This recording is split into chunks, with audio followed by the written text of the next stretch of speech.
Hello guys, welcome to online classes. जैसा कि मैंने एक पॉल क्रिएट किया था, उसमें बेटी बचाओ बेटी पढ़ाओ को आप लोगों ने सबसे ज़्यादा वोट किया है। इसी वजह से मैं इस एस्से को आपके सामने लाया हूँ। तो आज का वीडियो स्टार्ट करते हैं, जिसका टॉपिक है बेटी बचाओ बेटी पढ़ाओ। ये एक बहुत इम्पोर्टेंट टॉपिक है, जो कि ये योजना जो कि केंद्र सरकार ने चलाई थी, इससे पूछा जा सकता है आपके आगामी एग्ज़ामों में। तो उसी की वजह से मैं ये वीडियो आप सभी के सामने लेकर आया हूँ। तो हम लोग स्टार्ट करते हैं। हम लोग सबसे पहले तो भूमिका पर डिस्कस करेंगे, उसके बाद इस योजना का उद्देश्य और महत्व पर, उसके बाद हमारे राष्ट्र में या हमारे देश में ऐसी योजना की क्या आवश्यकता पड़ी या ऐसी क्या आवश्यकताएं थी जो इस प्रकार की योजनाओं को हमारे देश में लागू किया जा रहा है, और उसके बाद हम निष्कर्ष पर ध्यान देंगे। देखिए, ये जो ऐसे है ये पूरा 250 वर्ड्स का नहीं है। 250 वर्ड्स का नहीं है, ये ज़्यादा है। ये 350 के अराउंड होगा, 350 से कम ही होगा। मतलब 300 टू 350 हो सकता है। ऐसा इसलिए क्योंकि सभी के सोचने समझने की क्षमताएं अलग होती हैं। तो हो सकता है कि कुछ पॉइंट्स जो आपको अच्छे आते हों, आप उन्हें इस ऐसे में ऐड कर सकते हैं, और जो कुछ पॉइंट आपको लगे कि इसकी इतनी आवश्यकता नहीं है, आप उसे हटा भी सकते हैं। ये सिर्फ एक मेरे विचार हैं, जो जैसा मैं समझता हूँ कि आपको ऐसे को किस टाइप से रिप्रेजेंट करना चाहिए। सिर्फ ये मेरे विचारों का मेल है। आप चाहते हैं तो इसमें कुछ इम्प्रूवमेंट कर सकते हैं, बिल्कुल एज इट इज़ लिखने की कोई आवश्यकता नहीं है। सो स्टार्ट करते हैं। वही, जैसे मैं ऐसे स्टार्ट करता हूँ एक पंक्ति के साथ, इस ऐसे में भी एक पंक्ति ही है, जैसे कि हर लड़ाई जीत कर दिखाऊंगी, मैं अग्नि में जलकर भी जी जाऊंगी, मैं बोझ नहीं भविष्य हूँ, बेटा नहीं पर बेटी हूँ। ठीक है, इस टाइप की आप किसी कोट से स्टार्ट कर सकते हैं, जो आपको आपके ऐसे को बहुत अच्छा आकर्षक बना सकती है। पृथ्वी पर मानव जाति का अस्तित्व आदमी और औरतों दोनों की समान भागीदारी भागीदारी को ऐसे समान भागीदारी, इसके लिए माफी चाहूंगा, के बिना असंभव है। साथ ही साथ किसी राष्ट्र के चहुमुखी विकास हेतु दोनों ही समान रूप से जिम्मेदार हैं। देखिए, इसकी फर्स्ट लाइन जो है वो क्लियर करती है कि जो पृथ्वी है, पृथ्वी पर मानव जीवन है, उसके अस्तित्व के लिए किसी एक ही, मतलब सिर्फ मेल पर ही हम डिपेंड नहीं रह सकते, हमें मेल और फीमेल दोनों की आवश्यकताएं समान रूप से पड़ती हैं। साथ ही साथ किसी राष्ट्र के या किसी देश के संपूर्ण प्रकार के विकास के लिए दोनों ही समान रूप से जिम्मेदार हैं। किसी को ज्यादा या किसी को कम नहीं समझा जा सकता। परंतु भारतीय संस्कृति में एक और तो नारी को देवी के तुल्य स्थान दिया गया है। आप जानते हैं, भारतीय संस्कृति में जो नारी है उसे एक देवी के समक्ष या देवी के समान रूप में माना गया है। वहीं दूसरी ओर आए दिन उन पर अत्याचारों तथा दुष्कर्म रूपी पहाड़ तोड़ दिया जाता है। आप जानते हैं, आप न्यूज़पेपर में पढ़ते होंगे कि कितना आज के टाइम में कितना अत्याचार हमारे देश में लड़कियों पर हो रहा है। उसी से रिलेटेड ये आंदोलन या ये योजना चलाई गई थी। यहाँ तक कि सुनहरी प्रकृति के दर्शन तक का मौका छीन लिया जाता है। इस लाइन का मतलब है, जो अबॉर्शन किया जाता है, मतलब जो हमारे देश में अबॉर्शन बहुत ज़्यादा, अगर लड़की होती है तो पहले ही उसका अबॉर्शन करा दिया जाता है। तो उस चीज़ के लिए ये लाइन लिखी है मैंने कि सुनहरी प्रकृति के दर्शन तक का मौका उनसे छीन लिया जाता है। इन्हीं कुछ कारणों से भारत में कन्याओं के हित हेतु लाडली योजना, सबला योजना, धन लक्ष्मी योजना आदि आदि का प्रारंभ हुआ।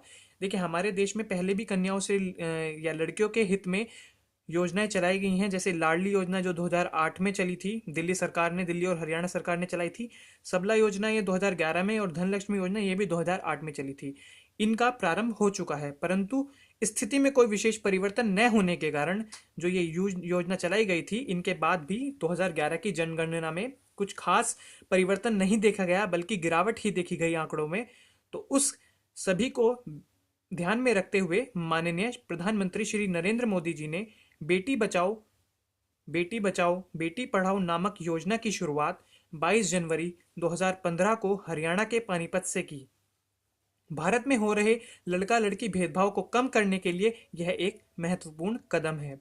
फिर मैंने एक कोटेशन डाल दी, बेटी बचाओ जीवन सजाओ, बेटी पढ़ाओ खुशहाली बढ़ाओ।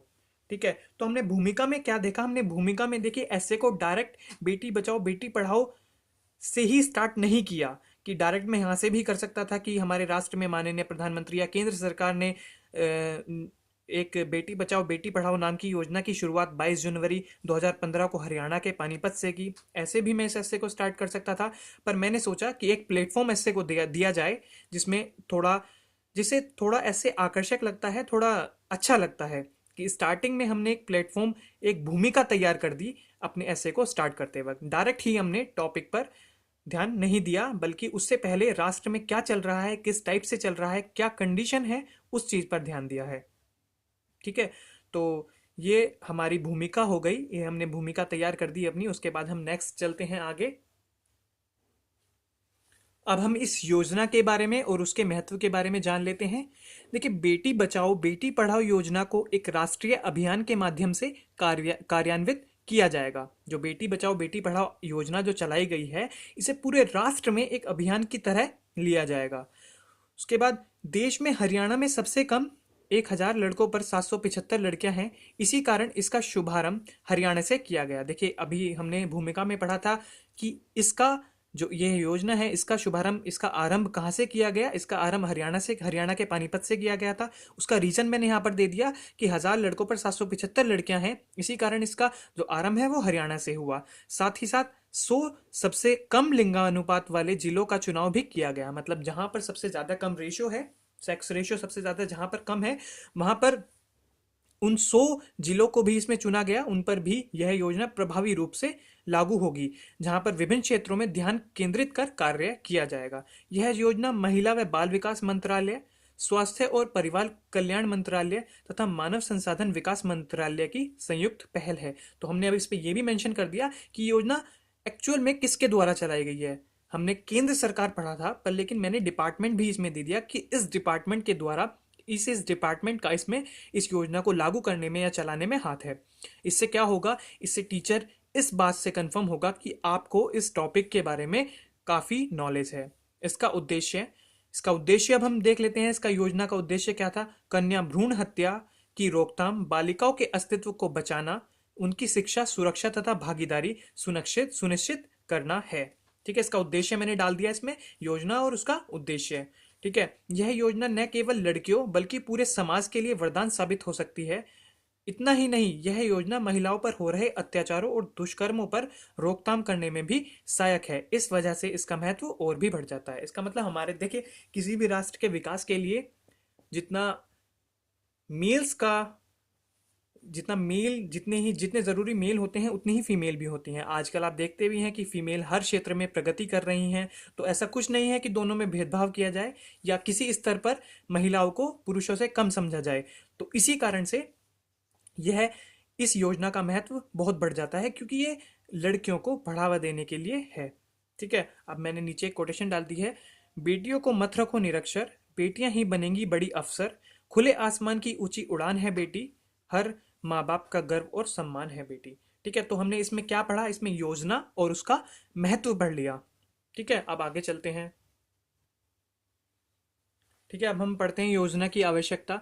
देखिए, एक बात मैं आप सभी को बताना चाहूँगा, यदि आप इस ऐसे की पीडीएफ मुझसे चाहते हैं, या पहले जो भी ऐसे मैंने आपको प्रोवाइड किए हैं उन सभी की आप पीडीएफ चाहते हैं, तो मैं आपको डिस्क्रिप्शन में अपनी फेसबुक का लिंक दूंगा। आप वहाँ पर मुझे फॉलो कर सकते हैं, और साथ ही साथ वहाँ पर मुझे या तो टेक्स्ट कर सकते हैं या फिर मेरी टाइमलाइन पर पोस्ट कर सकते हैं अपना ईमेल आईडी। अपना ईमेल आईडी आप मुझे कर दीजिए, जो आपकी ईमेल आईडी है, जो भी है वो अपनी वहाँ पर मुझे बता दीजिए, मैं आपको पीडीएफ सेंड कर दूंगा। ठीक है, तो अगर आप पीडीएफ चाहते हैं तो आप मुझे फेसबुक पर फॉलो कर लीजिए और मेरे टाइमलाइन पर पोस्ट कर दीजिए, या मुझे मैसेज कर दीजिए अपनी जीमेल आईडी। जो भी आपकी ईमेल आईडी है वो आप अपनी मुझे दे दीजिए, मैं आपको ऐसे पीडीएफ में प्रोवाइड कर दूंगा। वीडियो देखने का ये फ़ायदा है कि आपको लिखने का तरीका अच्छे से पता चल जाएगा। देखिए, अब योजना की आवश्यकता पर ध्यान देते हैं। भारत रूपी समृद्धशाली राष्ट्र में इस प्रकार की योजना की आवश्यकता क्यों पड़ी? यह एक संवेदनशील मुद्दा है। ठीक है, देखिए, भारत जो इतना पावरफुल कंट्री अब माना जाता है, उस राष्ट्र में भी लड़के लड़कियों में ये भेदभाव हो रहा है, यह एक संवेदनशील मुद्दा ज़रूर है। इस योजना की शुरुआत की ज़रूरत 2001 के जो जनसंख्या के आंकड़े के अनुसार हुई, जिसके तहत हमारे देश में 0 से 6 साल, मतलब जो बच्चा जन्म लेता है उससे 6 साल तक के बीच जो सेक्स रेशियो था, लिंगानुपात है, वो 1000 लड़कों पर 927 का था। 2001 में 1000 लड़कों पर 227। देखिए 0 से 6 साल के बच्चों के बीच है, 1 से 6 साल के बच्चों के बीच है ये, 1000 पर 927। उसके बाद 2011 में गिरावट देखी गई और अब आंकड़ा 1000 लड़कों पर 918 तक पहुंच गया। 918, ये 0 से 6 साल तक के की लड़कियां हैं। पहले 927 थी, अब 918। इसका मतलब हमारे देश में सेक्स रेशियो घट रहा है, या हमारे देश में जो छोटी बच्ची हैं, जो कन्याएं हैं, उन पर ये एक तरह से अत्याचार हो रहा है। इसी वजह से भारत में लड़कियों की जागरूकता जरूरी हो गई। कन्या भ्रूण हत्या पर अंकुश लगाने के लिए भी ऐसी योजना की आवश्यकता थी। बेटी बचाओ बेटी पढ़ाओ, समाज को प्रगति के रास्ते ले जाओ। निष्कर्ष पर हम लोग आते हैं। देखिए ये छोटा है, टॉप मतलब इसमें वर्ड्स कम हैं, इस वजह से हमें बहुत सोच समझकर इसमें लिखना होता है। जिसमें वर्ड्स ज़्यादा होंगे, जिस ऐसे में वर्ड्स लिमिटेशन जो होती हैं वो ज़्यादा होती हैं, वहाँ पर हम काफ़ी चीज़ें लिख सकते हैं। बट जिसमें वर्ड्स लिमिटेड होते हैं उसमें इतना ज़्यादा कुछ लिखा नहीं जा सकता, सिर्फ मेन मेन पॉइंट्स ही कवर किए जा सकते हैं। निष्कर्ष पर आते हैं। बेटी बचाओ बेटी पढ़ाओ सिर्फ एक योजना नहीं, बल्कि देश के हर नागरिक की सामूहिक जिम्मेदारी है। यदि एक समाज के रूप में हम इस समस्या के प्रति संवेदनशील नहीं होंगे, जागरूक नहीं होंगे, तो हम अपनी ही नहीं, आने वाली पीढ़ी के लिए भी भयंकर संकट को निमंत्रण देंगे। ठीक है, ये सही बात है बिल्कुल। ये हमारे देश में रहने वाले हर नागरिक की जिम्मेदारी है कि वह अपने राष्ट्र को बढ़ावा देना चाहता है, तो इस प्रकार की समस्या पर उसे ध्यान देना होगा। इसलिए यह आवश्यक है कि नागरिक के रूप में हम सचेत रहें, एक शिक्षित नागरिक के रूप में हम सचेत रहें, या एक जागरूक नागरिक के रूप में हम सचेत रहें, तथा आसपास होने वाली गतिविधियों पर नजर रखें। जो भी हमारे आसपास घट रहा है उस पर ध्यान दें, उससे नेग्लेक्ट ना करें। जो हम लोग नेग्लेक्ट कर देते हैं, हम ध्यान नहीं देते, हम सोचते हैं कि इसका हमें क्या इफेक्ट पड़ना है या हमारा क्या मतलब है, वो चीज़ नहीं रखनी चाहिए। ठीक है, साथ ही साथ शिक्षित युवा जो हैं, जो एजुकेटेड लोग हैं, वो ऐसी गलती ना करें। उन पर तो ऐसी गलती करने का कोई मतलब क्वेश्चन ही नहीं, कोई सवाल ही पैदा नहीं होता। बट हो रही हैं, तभी हमारा सेंसस का जो आंकड़ा आया था उसमें ये स्थिति प्रकट हुई है। तो शिक्षित युवा जो हैं वो लोगों को सजग करें, और क्योंकि हमारा राष्ट्र या समाज अबोध बालिकाओं की हत्या का पाप और नहीं झेल सकता। देखिए एक बहुत अच्छी लाइन है, क्योंकि हमारा जो राष्ट्र या समाज है, जो बेचारी एमेच्योर लड़की हैं, अब जिन्हें ज्ञान नहीं होता, जो छोटी बच्चियां होती हैं बिल्कुल, उनकी हत्याओं का पाप और नहीं झेल सकता। तो अब ये ऐसे इतना ही था। इसमें लास्ट में कोटेशन है, बनो ज्ञानी बनो दानी, अब तो लोगों जाग जाओ, मत करो भ्रूण हत्या, बेटी बचाने में लग जाओ। ठीक है, तो आप लोग अगर इसका पीडीएफ चाहते हैं तो आप मेरे को, मैं डिस्क्रिप्शन में लिंक दूंगा, वहाँ पर फॉलो कीजिए और मेरी टाइमलाइन पर पोस्ट कीजिए। अपना ईमेल आईडी मैं आपको प्रोवाइड कर दूंगा। और साथ ही साथ अगर आपको वीडियो पसंद आई तो आप वीडियो को लाइक कर सकते हैं, शेयर कर सकते हैं, कमेंट कर सकते हैं, और मेरे साथ ही साथ चैनल को सब्सक्राइब भी कर सकते हैं। Thank you guys.